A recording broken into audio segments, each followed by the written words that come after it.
부부에 대한 표현 여러 가지가 있을 수 있지만은 오늘 이 본문에 나와 있는 부부를 묘사하는 표현이 제일 아름다운 부부에 관련된 묘사 중에 하나다, 이런 생각을 해봅니다. 오늘 부부에 대해서 뭐라고 말씀하냐면 생명의 은혜를 함께 이어받을 자라, 이렇게 표현을 했어요. 부부라고 하는 게 왼수하고 어쩔 수 없이 살아가는 관계, 이런 게 아니고 생명의 유업을 함께 이어받을 자가 부부라는 거예요. 집안에서 여러분은 부부 관계를 어떻게 표현하세요? 주로? 별로 감동들이 없는 표정인 걸 봐가지고 이게 심각한 문제가 각 가정 안에 있을지 모른다, 이런 생각이 들기도 하는데 아닐 줄로 믿습니다. 하여간 가정 안에서 이 표현, 부부를 어떻게 표현하느냐가 참 중요하잖아요, 그죠? 부부간에. 당신이 있어서 내가 힘을 얻는, 당신은 내게 에너지의 근원이야, 이렇게 말할 수도 있고, 여러 가지 다양한 표현을 할 수 있을 텐데 아주 멋있는 표현이잖아요. 생명의 은혜를 함께 이어받을 자.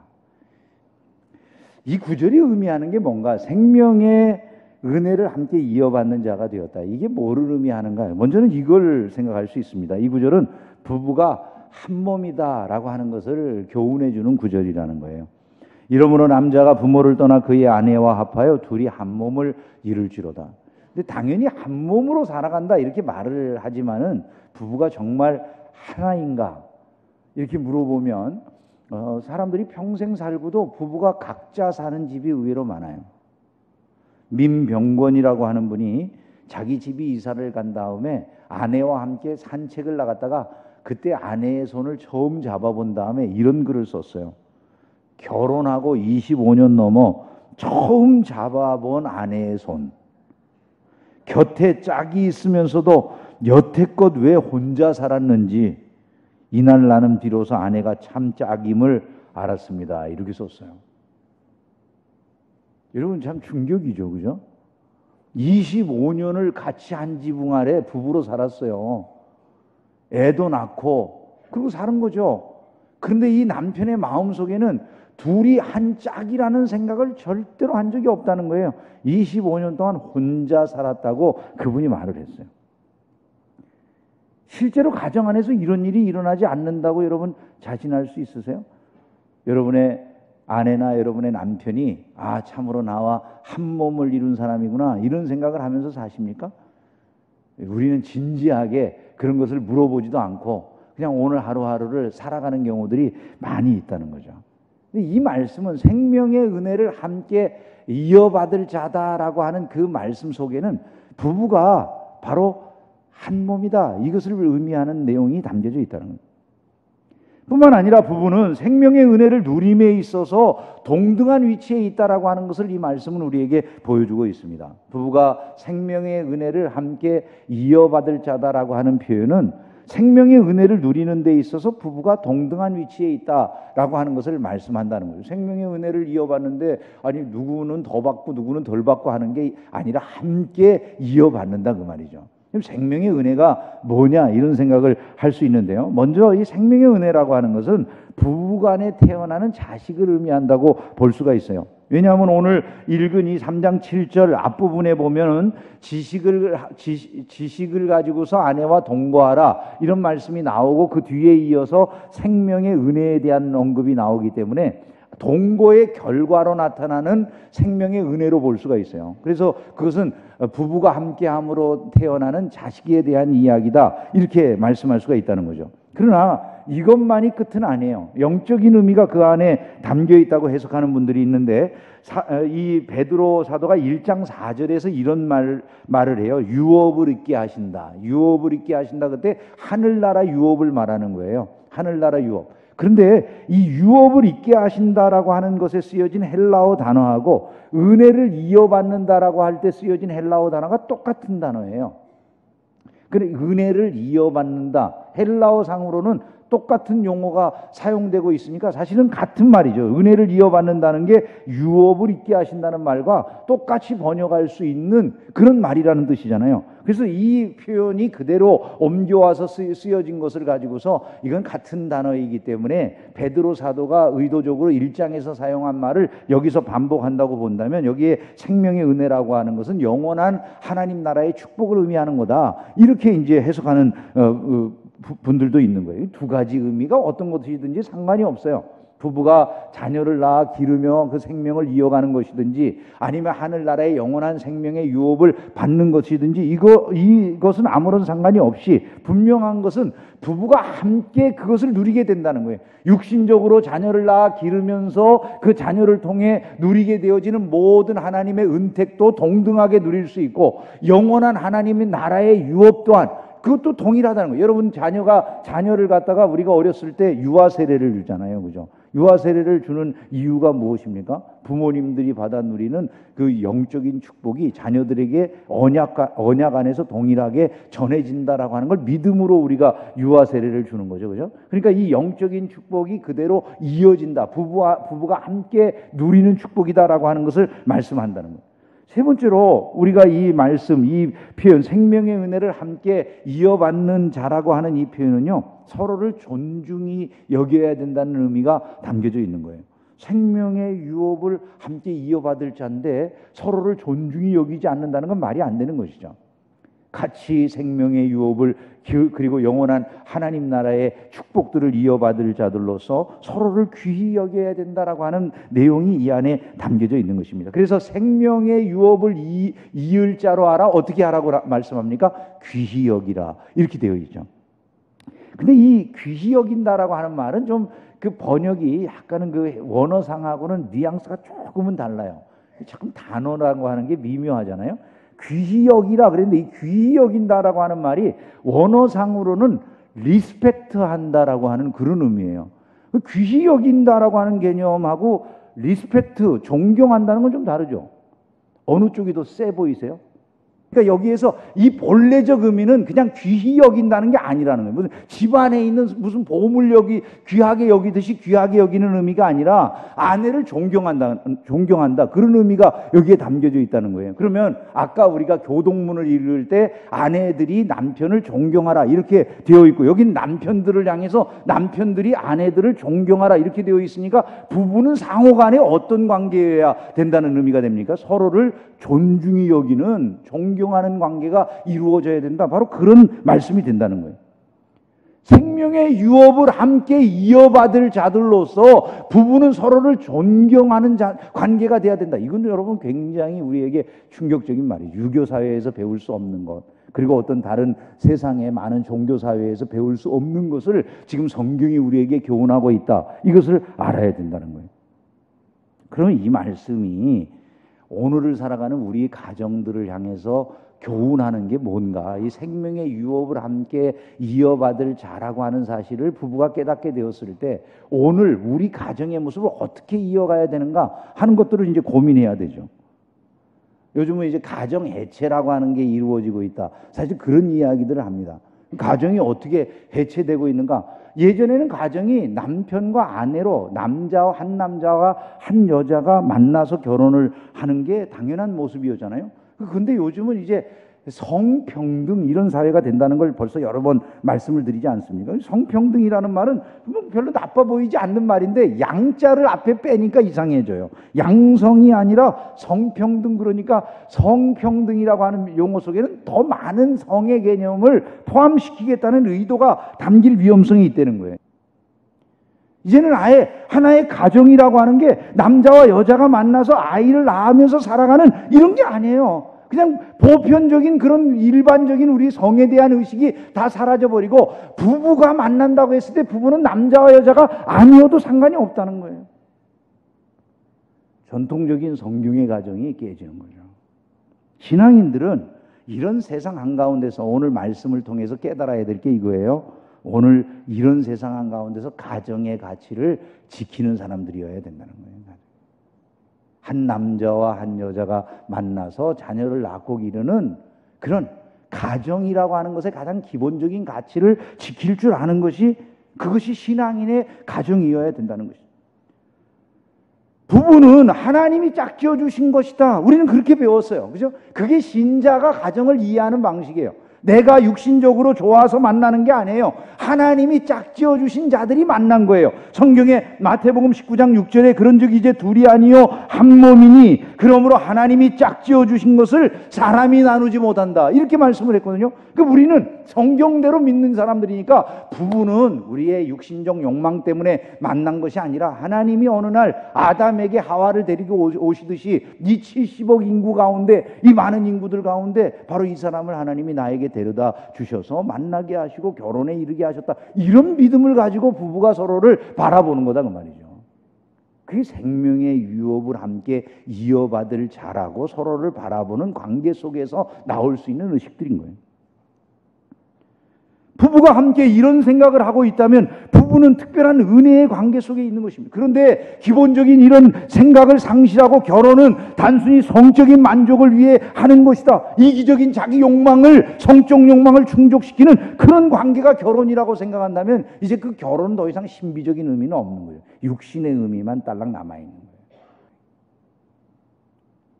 사람들은 이것이 세상의 변화고 그 변하는 세상에 사람들이 적응해가는 과정이라고 말을 하고 싶어요. 그 변화가 아니에요. 변질인 거예요. 변질인 거예요.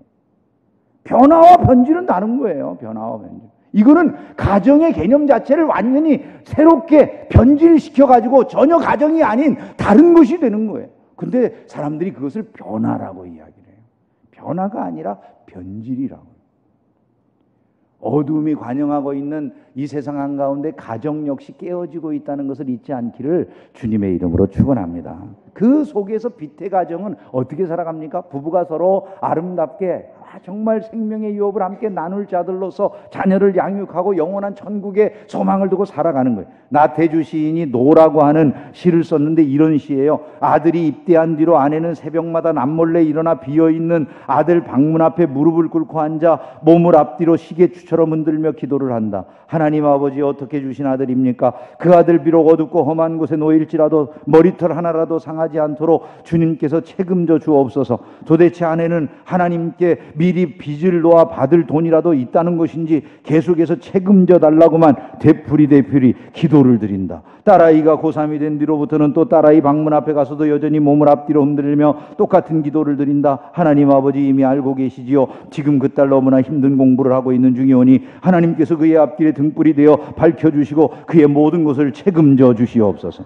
우리 네 식구 날마다 놓인 강물이 다를지라도 그 기도 나룻배에 녹아되어 앞으로인 듯 뒤로인 듯 흔들리며 나아감을 하나님만 빙긋이 웃으며 내려다보고 계심을 우리는 오늘도 짐짓 알지 못한 채 하루를 산다. 이렇게 그 시를 썼어요. 저는 이 나태주 시인이 교회 장로님이시거든요.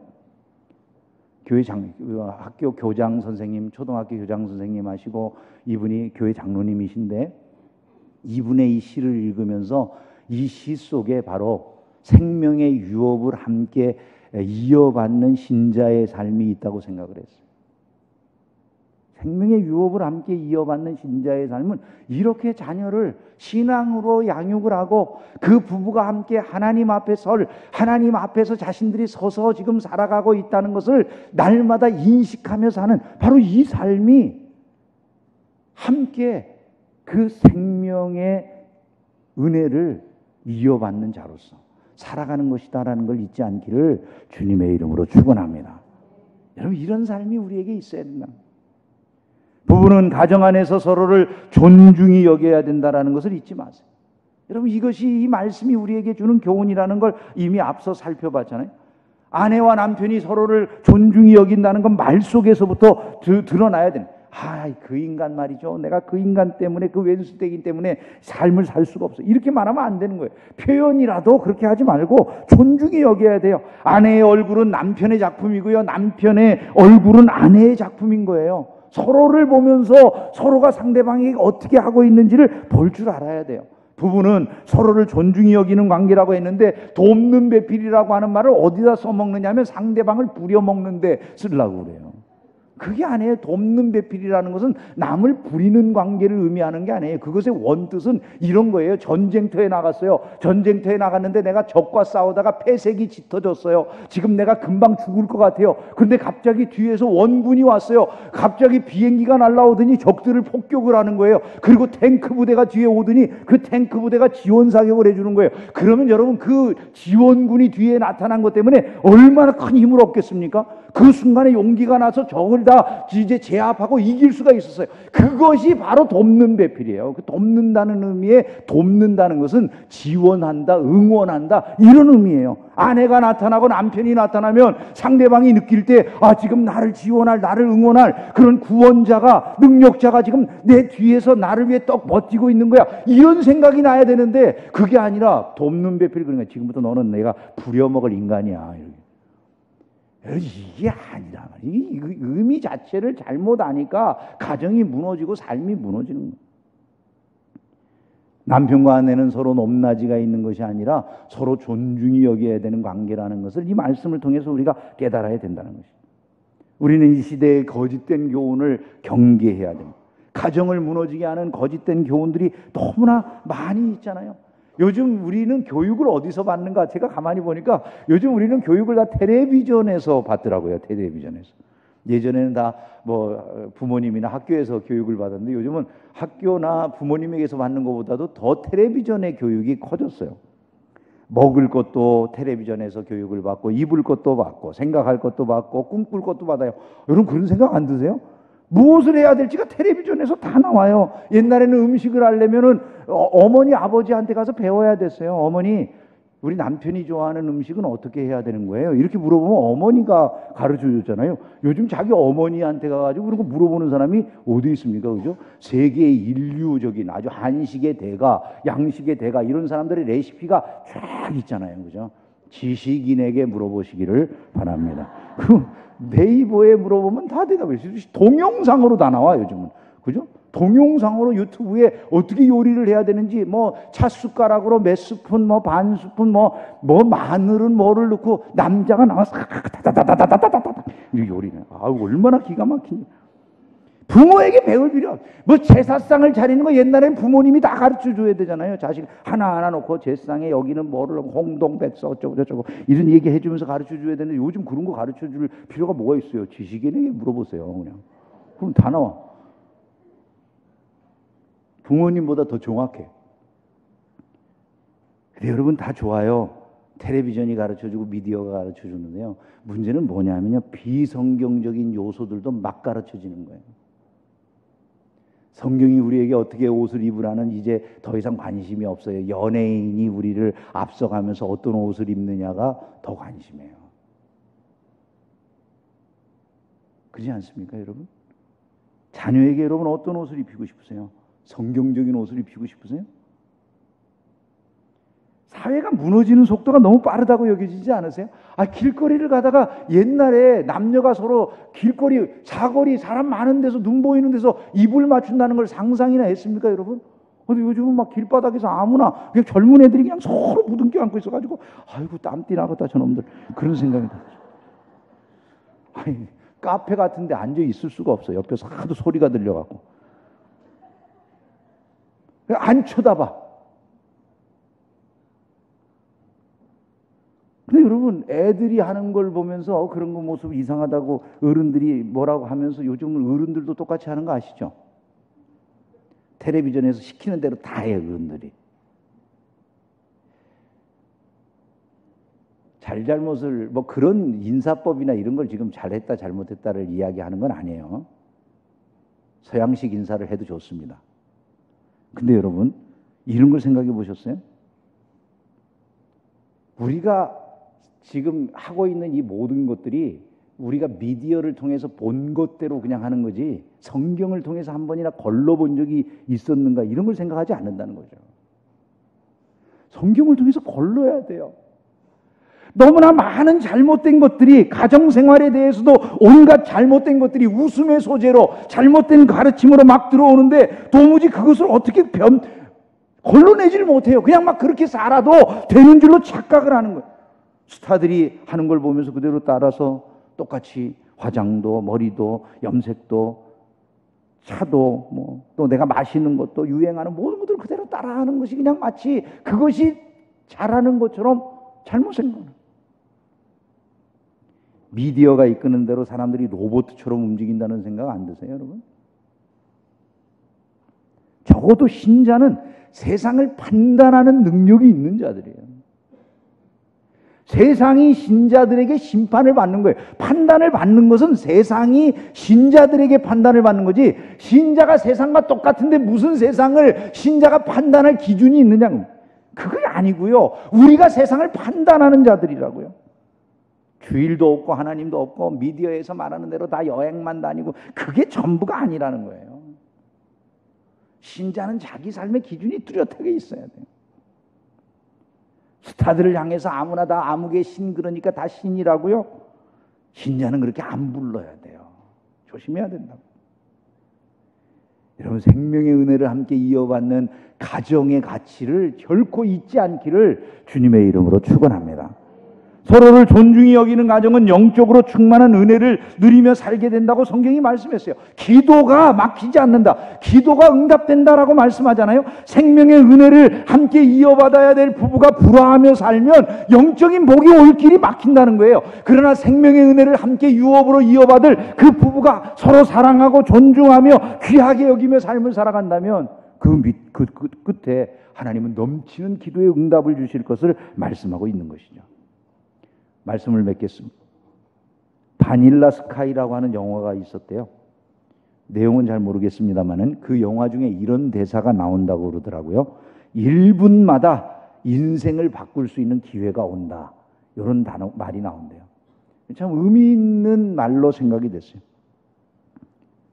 어쩌면 우리들에게는 1분마다 기가 막힌 기회가 찾아오고 있는지도 진짜 모르겠다.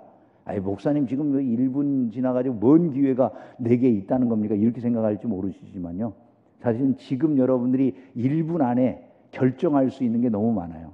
예를 들어 지금도 내가 예배를 확실하게 하나님께 온전한 영광을 올리면서 드려야 되겠다, 아니면 그냥 졸고 그냥 아무렇게나 그냥 십자군으로 따라왔으니까 십자군으로 가야지,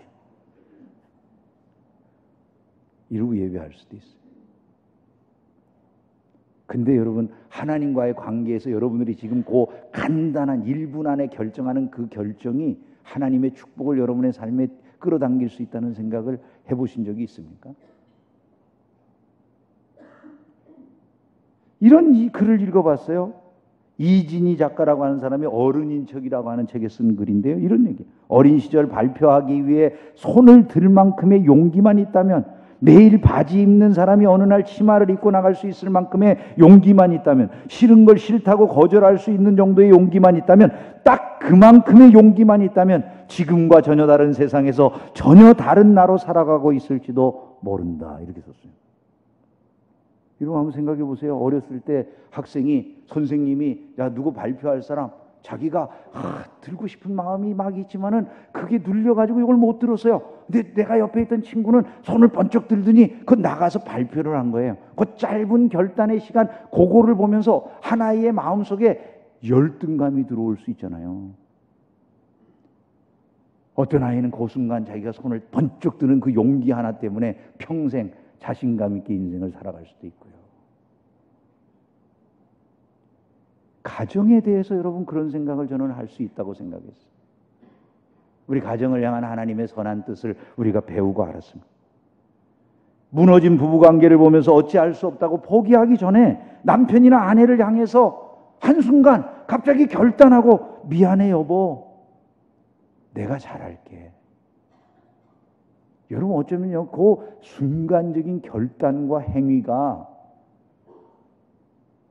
내가 앞으로 살아갈 10년의 미래를 바꿀지도 모른다라고 하는 생각을 할 수 있어야 된다는 거죠. 세상이 점점 타락하고 병들어가고 있는 세계 한가운데를 살고 있습니다.